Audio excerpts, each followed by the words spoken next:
Welcome, amazing agents from across the country. Today is Thursday, December 27th, 2018, and this is Mastermind call number 208. Hope you all are having a great holiday season. I hope you all are staying healthier than a lot of people in Florida. Virtually everybody I know has some kind of virus. You have two surviving partners on the call, Jim and Tim. Chad and Tom are out sick, so Tom is also on, bud. Oh, Tom's on too. I thought Tom wasn't going to make the call. Welcome back, Tom. Thank you very much. Tom is here? All right, excellent. All right, well, you got three out of four partners. Our fearless coach couldn't stop coughing long enough to be on the call, but the three of us will handle your questions. We have two people in the queue now. We have plenty of room for more. Just hit *6 and then hit 1. We want to hear your wins, your successes, your challenges, anything we can help you with. And before I forget, just a little bit of a calendar update. Next Wednesday, which I believe will be January 2nd at 2 p.m. Eastern, we will be doing our monthly role play call. So next Wednesday at 2 p.m. Eastern, just call into the same number, and we will be doing our January role play call at that time. Tim, anything you want to share with the group?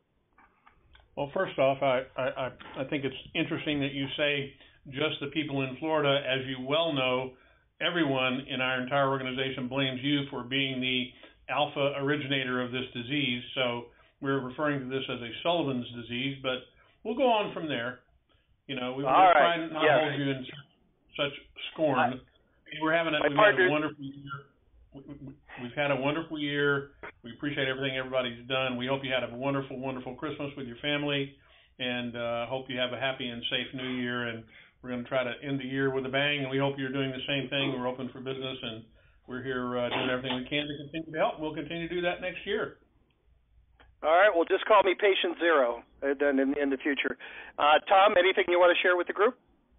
I just want to tell everybody happy holidays, and we thank you for everything, your business. And, again, we're here to help. If you ever need anything, just send us an email to support@alltheleads.com. If you're in your account under support, there's a contact us. We track all those items and get them back and assign them to the appropriate person to get back to you quickly. So we're here to help. All right, awesome. We have two people in the queue, guys. We got plenty of room for more, so don't be shy. Just hit *6 and hit 1. And first up is a very familiar name. I believe that's Jim Forsythe. You're up first. Hey, Jim, you done recognize too much, dude. You know my number. I know your phone number by heart by now. Yeah. How you doing, Jim? Oh, I am doing great. I hope everyone had a Merry Christmas. I had all my kids at home and grandkids, so it's a great way to start a new year. But I'm headed to the Alabama Gulf Coast right now. I'm planning to make some contacts and try to get my business started down here as well as in Memphis, Tennessee. And just wanted to let everybody know that sometimes I get frustrated to just hang in there because if you just hang in there, the business will come. And I don't know, I'm not in front of my computer, so I don't have the full stats in front of me, but in the last 3 months, I've got one supposedly closing tomorrow, and I think that'll make about 7 or 8 probate closings in the last 3 months or so for me. It'll be somewhere like 1.2 million, which in Memphis is not bad. And a couple of those were $10,000 and $11,000 sales, so the others, brought it all up. So your sale is the average commission, some of those little sales, but you don't. I got to give you credit, Jim. You've been with us a long time. You didn't catch fire right away, but you hung in there, and you don't always get the real upscale properties, but hey, they all add up. That's awesome. Congratulations. And for everybody that's on here too, that thinks they can do it and don't need ATL to send the letters out and Sam and them to make the calls, forget it. Let them do everything. Let them set the appointments for you, and then you go run the appointment. And another thing that I'm getting right now, I've had most of those last sales have been off my letters. And so, interesting. Yeah. Yes, I think probably, I don't know, 5 or 6 of the last sales have been off of letters. And so were you following the letters up with a call, Jim, or they called you before the letter Nope. responded before you could call them? They called me before Sam could touch on them. So, Wow, that's great. And then I just, go into the CRM and put in, I don't know if I put a deal creator, I never know what I put in there, but then, not necessarily make any additional calls. And so right now, Sam and them just finished a round of calls for me. I've got one lead out of it that about $150,000 house, little community called Bartlett, and it'll sell in once we get the listing, it'll sell in 2 or 3 days, probably retail. That's great. Sounds like $150,000 sales a luxury home in your market, or is it? Is that your average price? No, the average up here is about $175. Okay. Down on the coast where I'm going right now, the average is probably 200 plus. Excellent. And so hope to get it started. So, and I called you earlier. When you get a chance to return it this afternoon, got a couple of things to ask you, and then we'll get things rolling. Sounds great, Jim. Congratulations, buddy. Thank you. I know you. Right. You plod along, man. You never give up. You're always trying. And how long? You've been with us for about 2 years now, I think, right? Is that correct? Well, I started about 2 years ago, but I only got 2 months of leads, and I got distracted, and then I started a little over a year ago, but didn't listen to Chad like so many others don't, and tried doing it all myself, and had no sales. And then once I started letting ATL do the letters and Sam guys do the phone calls, it's been a whole bunch better. That's great, Jim. And you're not just sitting in your market. You're expanding to a couple other, not so much adjacent markets, but they're close enough that you can work them, right? That's the idea of going to Alabama? Yes. I was living in Gulf Shores area when 5 years ago I had to go back to Memphis and take care of my mom. And she's doing much better. And at some point in time, I'll probably move back to the Baldwin County, Alabama, which is across the bay from Mobile, for those that don't know. But I'll be working with other people, hopefully working Baldwin County, Mobile County, and then I forget what the county is where Pensacola is in Florida. I've got contacts over there that's going to be working on a referral basis with 1 or 2 people probably in Pensacola. And that's why I'm down here this week talking to those type people. Well, that's great, Jim. Thank you. Right now you're in first place for our Win of the Week. And by the way, I forgot to announce last week's Win of the Week was Paula Taylor. She had relatively new. She had taken a $1.6 million listing, and she had 2 more appointments. Wow. Paula, if you're on the call, let us know how you did with those other 2 appointments. But Paula was our winner of the week last week, and so far, Jim, you're in first place. Thank you so much for sharing. That's pretty hard not to be since I'm the first one. Well, that's okay. You're at first. You're the leader at this point. All right, guys. Y'all have a great day, and Happy New Year. You too, Jim. Thanks a lot. All right. Next up is phone number ending in 8409. You're up next. Hi, my name's Joe. I'm in Sacramento, and I've got some questions about the follow-up calls. I'm looking for icebreakers, tips. Jill, you still there? We lost you. Mid-sentence, Jill, I didn't cut you off. You got disconnected. I understand you had some questions about the follow-up system.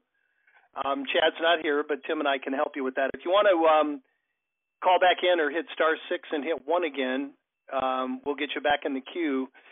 In the meantime, we have 1 person in the queue, guys. We've got another 45 minutes on the call, so please don't be shy. Hit *6 and hit 1.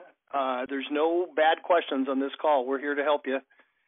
And next up is phone number ending in 4541. You're up next. Hey there. Good afternoon.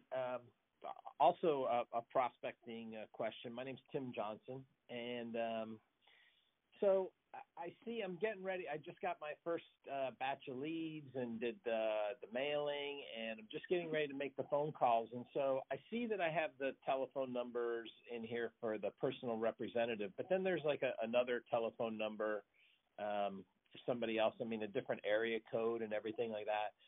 What's kind of the best practices in calling somebody who's not the personal representative?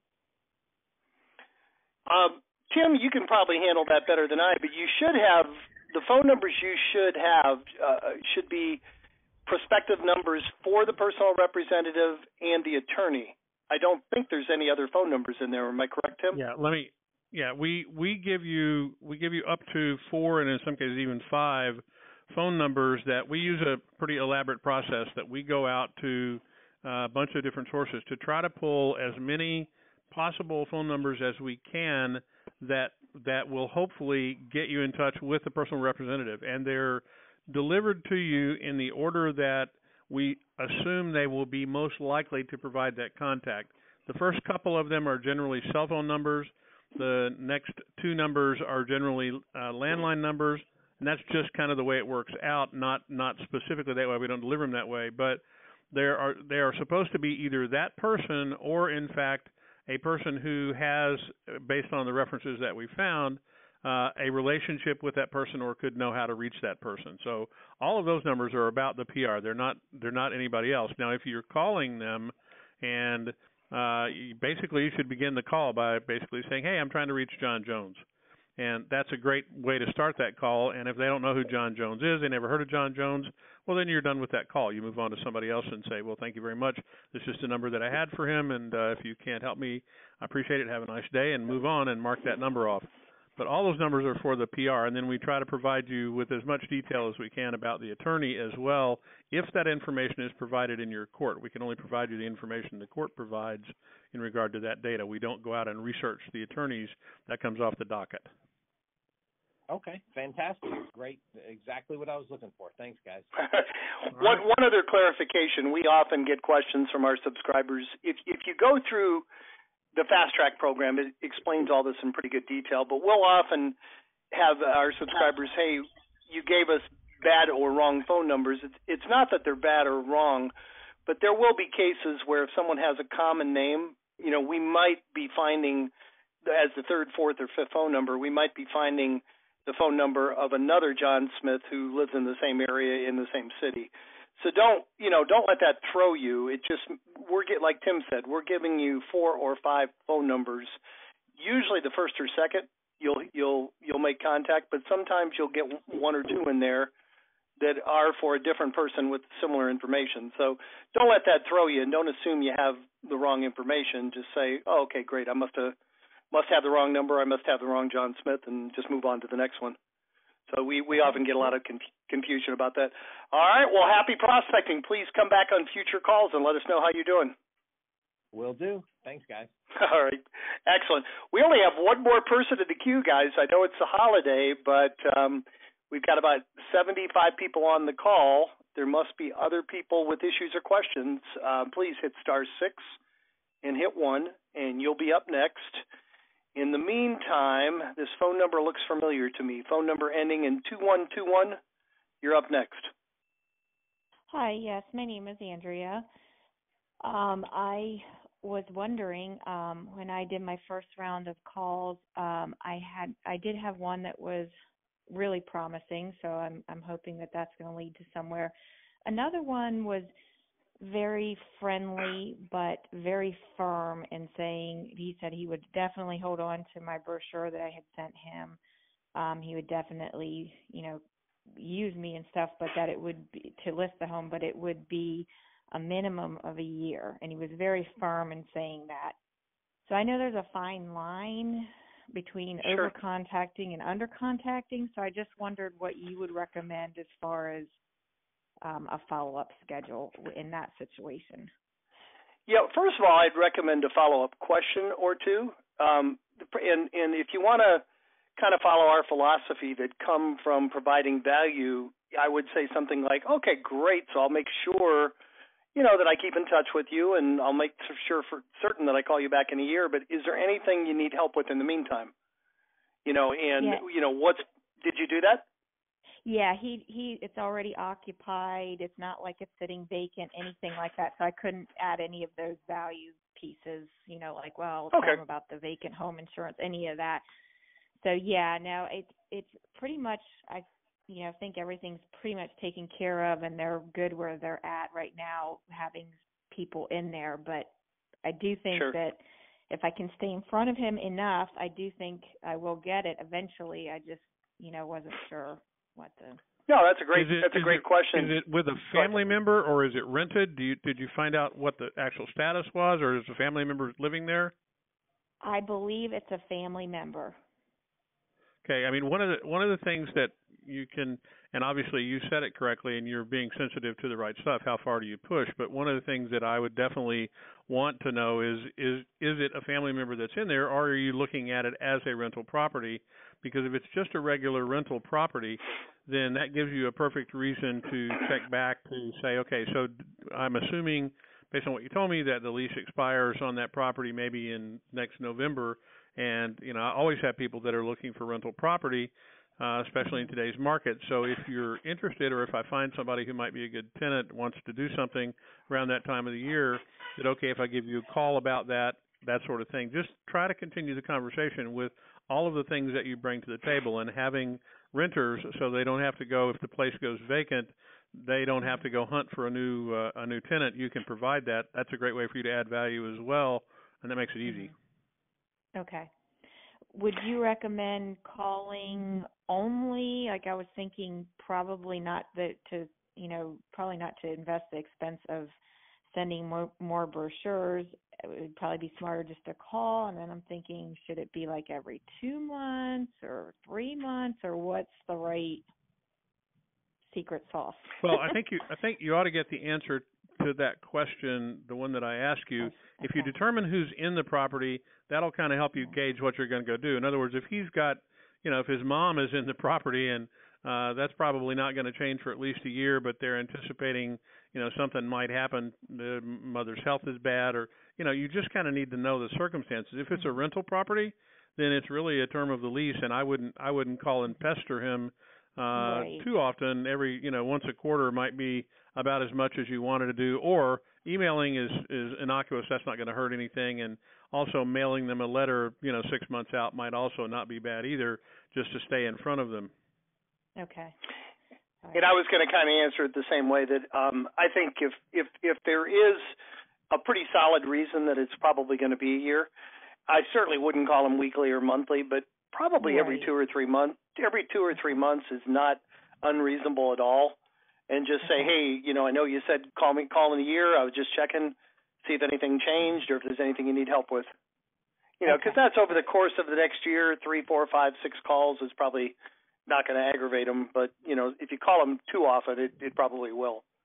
Yeah. Right. And it never hurts to ask when you're calling. Say, look, I realize that I know what you told me, and if I'm bothering you, let me know and tell me, don't call me anymore if you don't want to hear from me, but I'm doing my job and I want to make sure that I'm providing value to you, and I'm really interested in your property. Otherwise I wouldn't be calling you. So, look at it as a positive thing that I'm calling you. I'm not trying to harass you, but at some point, if that property is going to move, I want to be the person that you come to, and so that's why I'm doing that. And most people will appreciate somebody who's diligent about their work. Okay. Be very positive about what you're doing. You're doing good things for them, and you're providing value. And that's one of the things that we always tell our folks, is that if you're coming to this with the approach of, I can provide value that nobody else is going to provide, and I do it better than anybody else does, then, go knock on every door you can find. Okay. Sounds good. All right. Awesome. Good question. Good start. We have 2 more in the queue. We got plenty of room for more. Just hit *6 and then hit 1. Next up is phone number ending in 3416. You're up next. Hi, this is Laurie from South Florida. Good afternoon. How are you? Hey, great, Laurie. I'm your neighbor in Plantation. How you doing? Oh, I'm in Sunrise. Yeah. Okay. So I have a question. I just got, I'm new to this, and I just got a batch of leads, and I noticed that the deceased, and some of these leads, last name and the personal rep and last name and the address are the same, which makes me think that this is the personal representative is a spouse who lived in a homesteaded property with the deceased, and I'm thinking that might not be somebody I'd want to send a letter to, because here somebody just lost their spouse, and now I'm trying to, sell their, I'm thinking the way they might. Oh, she's trying to sell my house from under me. You know what I mean? Whereas I find that the out of state or out of the area personal reps are probably more of a candidate. Does that make sense? Sure. I know we've had this call, and Tim, you can weigh in also. Chad's answered this question many times, that don't avoid calling them, but certainly be extra sensitive when you do. Because often, and I don't mean this to sound sexist, but often if it's the male who passed away and he was the one that took care of the house and did the gardening and the handyman work and everything, his wife may want to move into a condo or a place that doesn't have quite as much maintenance. The surviving person may be elderly. Chad always tells a story where he just very graciously and tactfully, said, I'm sure it's a difficult time. If you ever need help with anything, let me know. And he helped her, and I think he provided a gardener, a lawn service, some handyman help. And finally, when she was ready to call, he had kept in touch with her, and she called him. So I wouldn't say don't call them. Remember, just go ahead. Tim? This is Jim. Jim, so would I send letters?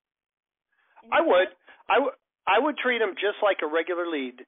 Get the lead, send a letter, follow up with a phone call, and you don't know for sure. It could be an adult child who's living there. In Florida, if it's a husband and wife, most of the time they have the right of survivorship, and it wouldn't be going into probate. So if it's in probate, that means they didn't have joint title. One of them owned it.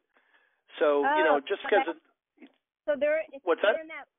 So if they're in that lead file, they're absolutely in probate, obviously, right?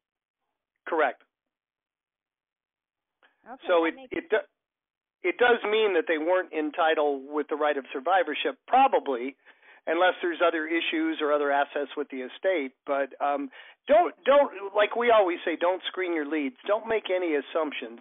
Sometimes these people are going to be even, the surviving person may need to get into a home right away. It could be an adult child. It could be, you just don't know until you call them. So I would say take the exact same approach, but just be a little more sensitive to the fact that, this person may still be grieving, even more than a more distant family member.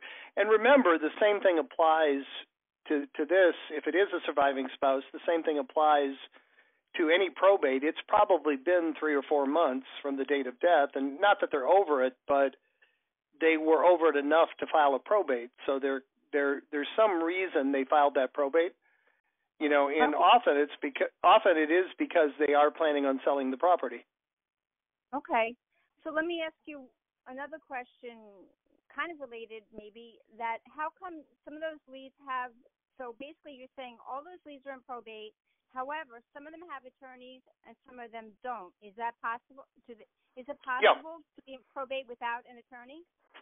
Yeah, absolutely. And Tim, I think we find about 20 to 30% of our leads nationwide don't have an attorney. It's called pro se. It means one of the heirs was kind of proactive and just went down to the courthouse and filed the probate on their own. We find that maybe 20%, maybe less, start that way. A majority of them, before the probate's completed, do hire an attorney. But often it does mean that they initially filed without an attorney. Is there anything Tim, you could probably expand on that a bit? The other reason is that unfortunately we can only report what's on the court file documents, and oftentimes the attorney is not completed on that. If the attorney didn't file it, in other words, if the person did it and they're getting some assistance from an attorney, or they have an attorney but they filed the documentation, the attorney may not be listed even though there might be an attorney involved. So we can only give you what's there because we're not speaking with them individually. When we do it, we're pulling the docket data. So that's why sometimes they're blank. Either it could be pro se or there is an attorney, but it's not listed on the docket. So you don't always know that that's the case. But I think the other thing, Jim, were you going to talk about the fact that a good thing to do is to go look at the attorneys that have more than one filing? Yep. Yeah, go ahead. All right, sure, you go ahead absolutely. And do that. All right, well, all right. So what you should do is pull your leads up, and if you take a look at your leads in the course of a month, and you see that if there's 100 leads, that one attorney is listed as the attorney of record for 10 of them, and another one is listed for 6, and all that. What you know that by that is that those are attorneys that focus on probate law. They may be advertising for it. They may have done it for a long time and have a lot of that. And those are the folks that would really be primary targets for you to become familiar with, work with, and develop a relationship with, because they could be your best source of referral. You'll get them before they ever go anywhere if that's done, and that attorney becomes your personal person that you work with. And the value that you bring to them is that if you can show the attorney that through your efforts, their job is going to be easier. What are the main things that you run into in terms of working with probate with customers that I could potentially help you with? And some of that has to do with, in fact, if there's real estate there, that's usually one of the main things that slows down that process. And a lot of times the attorney never gets paid until that probate gets closed. So it's their goal to do this as expeditiously as possible. Anything you can help them with that's going to help a lot to get you in their door. And along the same lines, I was just going to finish up this thought real quick. Along the same lines, you can say to that attorney, matter of fact, just last month, I had 20 of my probate leads where they do not appear to have an attorney. Would you mind if I, gave you their information or referred those people to you if they don't have an attorney? That's providing value to him first, and, obviously he's going to hopefully reciprocate when he gets somebody who needs a realtor. Makes sense. So in the case where the lead has an attorney, does it make more sense to contact the attorney first or the PR? No, we recommend do both, but you don't need the attorney's permission to list the property. We highly recommend it's two-step approach. Contact the executors first. They're the low-hanging fruit. They're the decision makers. You don't need the attorney's permission to list the property. Now, having said that, don't ignore the attorneys. Do what Tim just said, absolutely. Look at your attorney list every month, and once you list the property, if you call Mrs. Johnson, you list their property, and then you have an excuse to call the attorney. You need to find some information out. You need to know when he anticipates probate being completed, and then if he's been avoiding you in the past, you can call Attorney Smith and say to his paralegal, I'm calling about the Johnson estate. I just listed the property, and I need to talk to Attorney Smith. Well, he's going to take your call then. And, a good thing to ask him is, I just listed the property. I need to know, put the comments in the multiple listing. When do you anticipate the probate will be completed? Okay, great. And then that's a good time to say to him, is there anything that I can help you with to expedite this? Ask him if he has any special language you want put in the contracts. Kind of flatter him and kind of pick his brain if there's anything he needs help with. So it's a good 1-2 approach, but we don't, again, I personally would do executors first, but absolutely don't do the attorneys. If you have the bandwidth, do both at the same time. Okay, and basically the probate could be fast-tracked, right, once they have an attorney? It could be what? Fast-tracked for closing. Hopefully, people always ask us, how long does a probate take? It's kind of like if you give a title company a deal, how long is it going to take them to get closed? The good ones can probably close in a few days, and the bad ones, it's going to take a lot of time.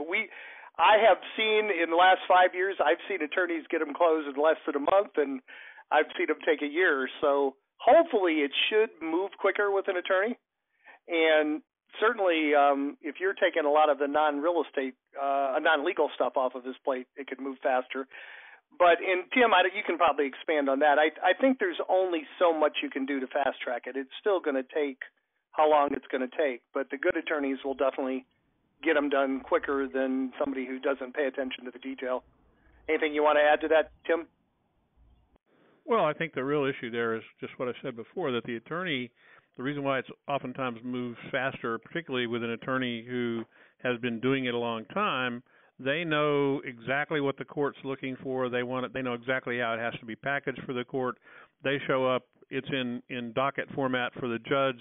The judge looks at it, sees that it says Billy Bob Smith on it as the attorney, and doesn't bother to read the rest of the paperwork, knows that that attorney always does good work and gets it done. And that's the secret to fast-tracking stuff. There's not usually anything that's hanging out by the time the attorneys that know what they're doing get this done. By the time they show up in court or show up to file something, whether it actually goes to court and gets banged with a gavel or not, they've got the work done. So that's the fast-tracking part of it. But the truth of it is, even in a pro se, you do the same thing. You just, as the handling it yourself, you just have to go through all the same hoops the attorney does. A good attorney has paralegals that do a lot of the work. They have checklists that get it all done, and most of the time, the person who is a reluctant executor or executrix on an estate, they've never done this before. They don't know what's necessary to be done, so they're always looking for some kind of help to get that done, and we realize that. That's why, it helps sometimes for you to call them, and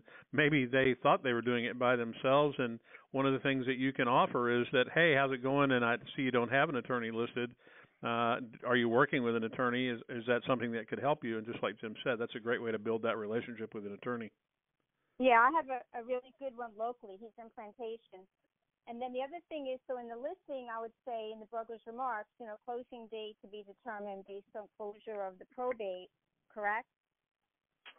Yes, and if the attorney can give you some insight, I would put something in there like probate in progress, please date contracts to close on or after April 15th or whatever date the attorney tells you.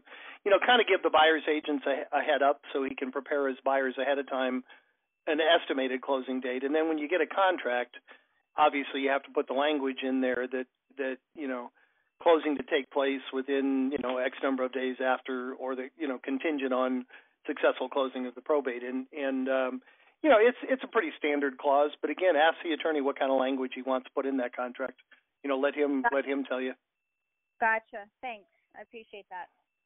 All right. Excellent. Thank you, Laurie. Welcome, and keep coming back. Let us know how you do in the future and share your wins with us. We have two more in the – you're very welcome. You have two more in the queue, guys. We have plenty of room for more. Just hit *6 and hit 1, and you'll be up next. Next up is phone number ending in 5290. You're up next.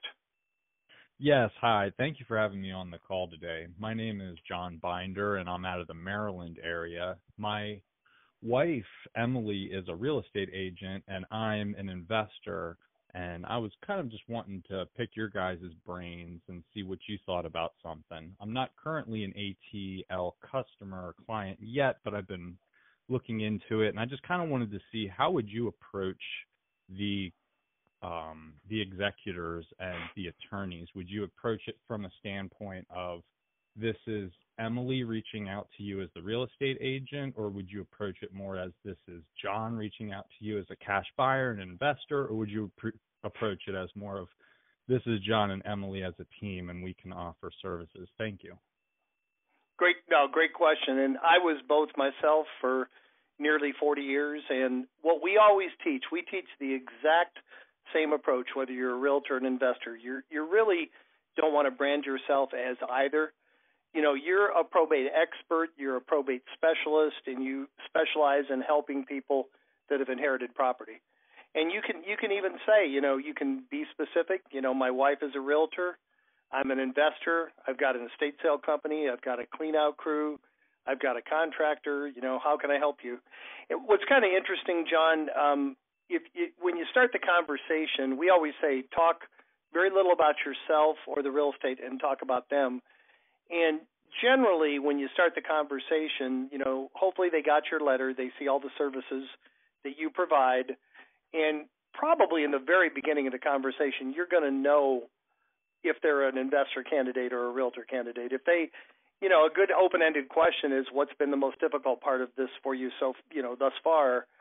And if they come up with some urgent, dire situation, they're probably more of an investor candidate. But I still would give them all the options. Don't dictate. People love to buy. They hate to be sold. They love to be given choices. So if you give them, regardless of what you suspect they're going to be, give them the option of dealing with one or both of you or one of your affiliates. Don't decide for them. And like Chad always says, many of the deals I bought, I tried to talk them into listing, but the people just had some compelling, urgency, and that was the better choice for them. Realistically, probably 90% of them are going to be listings, and 10% of them are going to have that urgency that they're going to want an immediate solution. But the good thing is, between you and your wife, you can help them regardless. And I would do the same thing with the attorney. I would. My wife and I work together, and people like that family connection. I wouldn't hesitate to tell them that your wife is an investor, or that you're an investor and your wife's a realtor. So I don't think it matters which one of you approaches them, but build yourself as a team that can help them. Anything you want to add, Tim? No, I think that's absolutely correct. And I think the other part of it is, I think as you become more familiar with this and you start working it, you'll find what seems to work best in terms of how you express yourself to your customers and all of that. And as your game improves, how you phrase it and how you put it will become more natural for you, and you may find that it's easier or better for you to lead with one or the other based on you getting traction on them. And we tend to do what we do well at, and my sense of this is that you'll find success doing it one way or the other, or however you put it. And as you do that, you'll just continue to hone your craft as you go. And John, just to add to that, I don't know if you have a follow-up question. One thing that I always felt people were very impressed when I told them I was a realtor and an investor. Not often, but occasionally I'd get people that say, well, give me both options. And I would be very honest with them. I would tell them, honestly, if you're not in a big hurry, if you got 3, 4, 5 months and you're willing to, maybe do X, Y, and Z to fix the house up, you could probably sell it for $300,000. But, as an investor today, I'd probably have to offer you $240,000. And they were blown away that I was honest with them. I wasn't trying to, because most investors are going to try to convince them that it's worth whatever low price they're offering. People are very impressed, and you gain a lot of trust and a lot of confidence. And I did have a number of people that said, wow, you're the only investor that was honest with me. Okay, let's do it. We need a quick sale. So give them both options, but be honest with them. Tell them what the value is and tell them what you could pay for it, and let them choose. Okay, that sounds good. Thank you so much for your input. I appreciate it. You're very welcome, sir. We have one more person in the queue. We got about 20 minutes, guys. So I know it's a holiday week, but don't be shy. Hit *6 and hit 1, and you'll be up next. Otherwise, phone number ending in 4146. You got plenty of time. You're up next. 4146. Are you there? Are you there? I can hear you. Usman, 4146, are you there? You have even more time than you thought, Jim. Yeah, can you hear me? I can hear you now. Yes, sir. No problem. Go ahead. Yeah, hey, my name's Adam. I had a question. So the question is, I got a probate lead, but the lead itself, the house is a reverse mortgage. Is there anything that can be done with that, being that I'm an investor and I want to pick it up for, below market value? Yeah, go ahead. Yeah, absolutely. We, you guys probably heard, my wife and I 12 years ago started a short sale company. She's taken over that. She's done 2,000 short sales, and she's probably done a couple hundred reverse mortgages. And we have had clients that have done short sales. Well, first of all, let me ask you, there's a reverse mortgage. Is there equity or not? No, there's no equity. Okay, there usually isn't on a reverse mortgage. Now, I will tell you that you need two things. Your seller has to, generally your seller isn't going to get much out of this other than possibly a few $1,000 relocation money if the bank approves the short sale. Is your seller cooperative? Are they willing to cooperate to sell the property, or would they rather just let it go? Yeah, they are cooperative. I told them, I pitched to them that there's no equity. We might be able to do a short sale, which I might be able to give you something out of, but I can't promise anything. So they understand and they're cooperative. So. Yeah, it always surprises us because we look at it. Sometimes we look at everybody's greedy, and that's not always the case. We've had my wife and I know her company's had a number of them where the people had nothing to gain, but they just didn't want to see mom and dad's house turn into a foreclosure. They just wanted to do the right thing, and we hear that more often than you would think. So yeah, absolutely. Let me give you a different phone number if you would like to. My wife will, and I'm sorry to give a commercial for her, but I think she's probably the most knowledgeable person in the country on short sales. What she would do is handle the whole thing start to finish. Are you an investor and a realtor or both? Well, I'm an investor, and I did get my license recently just to help me. Perfect. Invest. Yeah.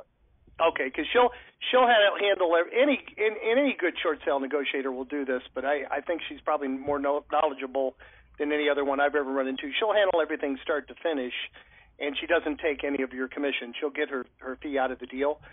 And the good news on a short sale probate, it's relatively easy for the current executor. They really don't have to do a lot of paperwork. They don't need financials. They really just need to show proof that they're the executor. And the property is going through probate? Correct, yes. Okay, good. So there must be some other reason with the estate they had to probate the estate anyway. So yeah, you've got a real good chance there. I will tell you that we have seen on reverse mortgages, we've seen banks demand 95% of the equity, and we've seen them take 75. There's a huge variation from lender to lender. So you may not get enough of a discount to be able to buy it, but you certainly should be able to get the short sale approved to the level that you can at least get your real estate commission out of it. And you may be able to do both. Yeah. Awesome.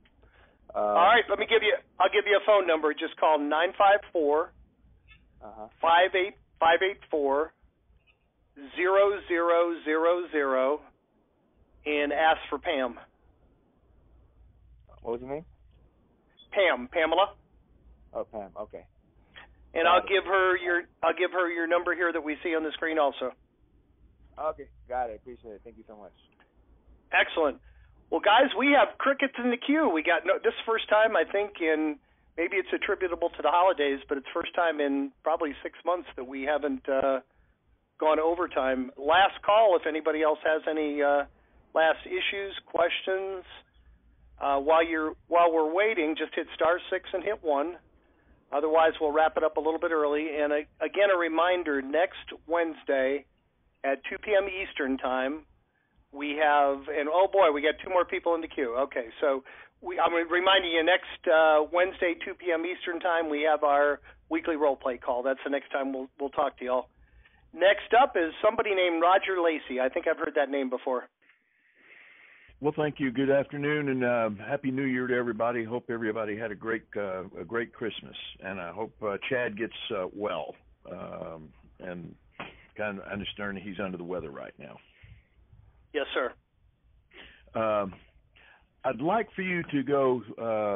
I've run into a couple of reverse mortgage situations, and I'm needing some feedback on what the alternatives and the options are. Is it go straight to short sale if there's equity, or no equity in the property? And does Pam contact the? She just finds out who the mortgage company is and goes to the mortgage company. Yeah, what she, very limited information. She'll get an authorization from the executor to deal with the bank on their behalf.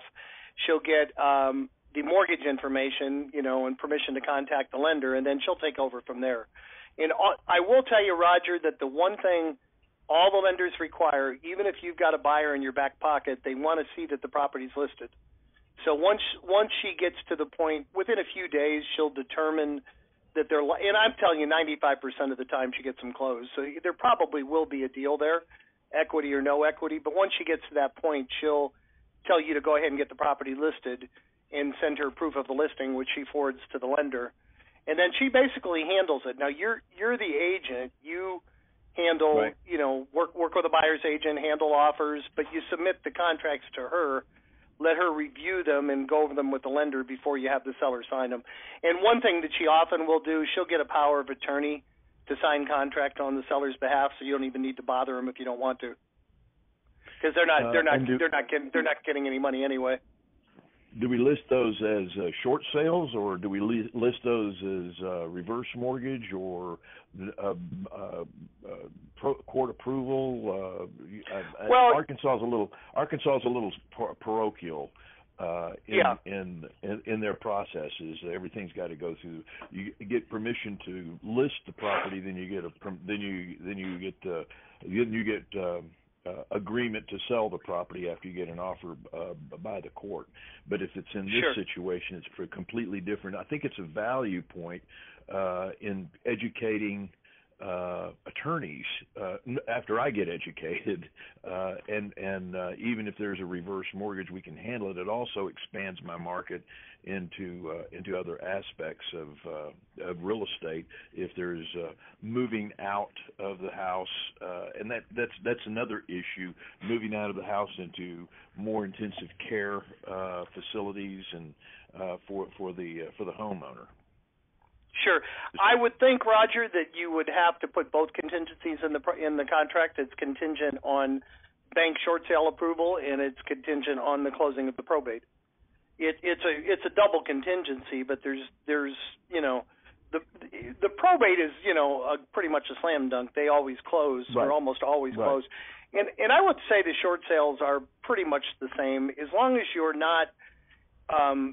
You're almost always able to get enough of a discount that it's not too hard to find an owner-occupant to move into the property. You don't always get enough of a discount for it to be a good investor deal, but you can almost always get the bank to I can't remember last time she had one that wasn't approved, that other than the only reason they don't close is if the agent doesn't find a buyer in time. And it generally the banks do take a bit of a discount. It can be anywhere from 5 to 20%, but in today's market, even a 5% discount is usually a pretty good incentive for somebody who's going to live there to buy the property. Well, now the question on the discount is what they've got into the reverse mortgage versus the market value or of the property. It's kind of irrelevant what's owed. It's more, and the banks realize that on short sales and reverse mortgages. It's all that matters is what the property's worth. And when I say a discount, they'll usually take a bit less, not always, but they'll usually take at least a bit less than what it appraises for, just for the hassle factor and the expenses related to having to foreclose on it. They really don't want to foreclose on it. And that's what varies greatly from lender to lender and situation to situation. I'm glad I clicked into the late to this call, because that's really huge for me, because if I find out that's a reverse mortgage and the PR is looking at a reverse mortgage, they don't know what it is, and the attorney looks at a reverse mortgage and says, let it go to foreclosure, and giving them the option of a relocation fee is something that can win an attorney with that relocation fee going into the estate account. Exactly. And you can never promise that, but I upwards of 80% of the time, the banks will give at least $3,000 for relocation. And it's interesting, even though the person's dead and they're not relocating, we have had them pay it to the estate. So you can't really promise that, but like I say, most of the time you're going to get it. And like I said before, I would say probably 75% of the reverse mortgages she's dealt with, the people just do it because it's the right thing to do. And that kind of, it's a pleasant surprise when people have that attitude. But a lot of times like I said, they just don't feel good about letting mom and dad's house go to foreclosure. They want to see a nice family in it. They don't want to see it run down, and they want to do the right thing. So, but that plus the money, yeah, you're right. It's a good incentive for the estate to do something. And it's so little paperwork. It's not like your typical short sale. It's really just a couple documents they have to sign. Oh, I'm just loving it. Pam does. I'm just loving it. Pam does it. Tell me what I need to do next, Pam. Yeah, when we heard I started the company 12 years ago, we thought it would last 2 years, and it amazes me that there's still short sales all over the country. Not as many as there used to be, but there are enough out there to keep her and a couple other people busy. So I appreciate it. Always good to click in and learn something. Thank you, Roger. Appreciate it. Last up today is phone number ending in 9234. You're up last. Hey, how's it going? This is Chad. Hey, Chad. Got a couple of questions. Here in Texas, I have quite often people it'll say last known address. Usually, it's somewhere in the county, but occasionally the property will be everything I can find seems like they live somewhere else or different county, and I'm pretty good at looking up people's ownership and property records and stuff, and I don't find any in the county that they filed, and I was just wondering if you knew why they would be filing in a county that they didn't own property, or if there's something else going on there. Yeah, we and I know Tim will weigh in on this too. Chad talks about this all the time. We highly recommend that you don't screen your leads and that you don't do that, because last known address can be very misleading. It can be a nursing home, it could be a care facility, it could be they moved in with a relative in another area, and also a significant number of people, you could check every county in the country, it's going to show that they don't own anything. And it may be that when they realize they were passing away, they may have deeded the property over to a family member ahead of time, so the title's not in their name. It could be in a corporation. It could be in a trust. There's so many reasons why that last known address, it's somewhat of an indicator where the property might be, but it right. isn't a good enough. It's not a good enough indicator to act on it. The only way you really know for sure where the real estate, if there is real estate and where it's located, is to reach out to the executor and contact them, and you'll often be pleasantly surprised. I mean, they could, their address might be in Michigan, but they moved back in with a relative, and their property now is in Florida. They could have moved to an adjoining county.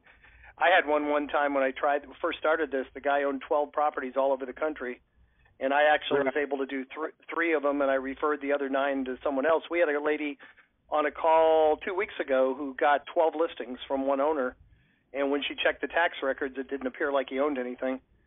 So, right. Well, go ahead, Tim. Sorry.